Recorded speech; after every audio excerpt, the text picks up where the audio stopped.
देखो बच्चों, आज आप लोग को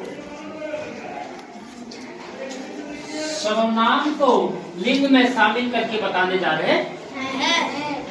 अगर सर्वनाम में लिंग आ जाएगा तो क्या सर्वनाम के रूप में परिवर्तन होगा कि नहीं होगा, इसके बारे में हम लोग जानेंगे। इसके पहले बता देना चाहेंगे कि हमने बताए कि सर्वनाम अगर कारक में आता है तो उसका रूप में परिवर्तन होता है, कारक के कारण उसके रूप में परिवर्तन हो जाता है। जैसे बोले मैं, हम, उसमें हो जाएगा हमको, है ना।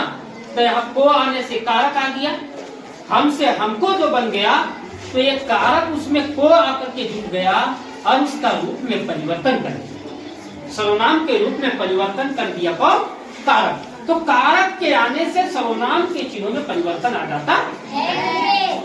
उसी प्रकार से अगर वचन आता है, एक वचन बहुवचन, जैसे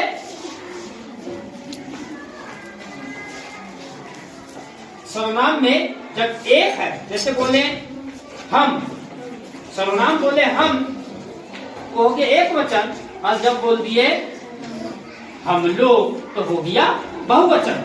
यानी सर्वनाम में वचन के आने से भी सर्वनाम के रूप में परिवर्तन हो जाता है।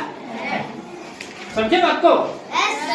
कारक के आने से भी और वचन के भी आने से भी सर्वनाम के रूप में परिवर्तन आ जाता है। लेकिन जब लिंग आए सर्वनाम में तो लिंग के कारण सर्वनाम के रूप में कोई परिवर्तन नहीं होता। हम इसमें एग्जाम्पल से भी देखेंगे, उदाहरण से भी देखेंगे तो हमें पता होगा, जब पता चल जाएगा कि लिंग के कारण सर्वनाम के रूप में कोई परिवर्तन नहीं। यहाँ स्पष्ट में लिख दिया हूँ कि लिंग के कारण सर्वनाम के रूप में कोई परिवर्तन नहीं होता। पुल्लिंग और स्त्रीलिंग दोनों के लिए एक ही सर्वनामों का प्रयोग होता है। नीचे उदाहरण देखिए, यहाँ पे पहला है, उदाहरण में दिया हुआ है स्त्रीलिंग और पुल्लिंग। तो पुल्लिंग में कह रहा है ये मैं क्या है? मैं है सर्वनाम, मैं गाता हूँ। तो देखिए जब हम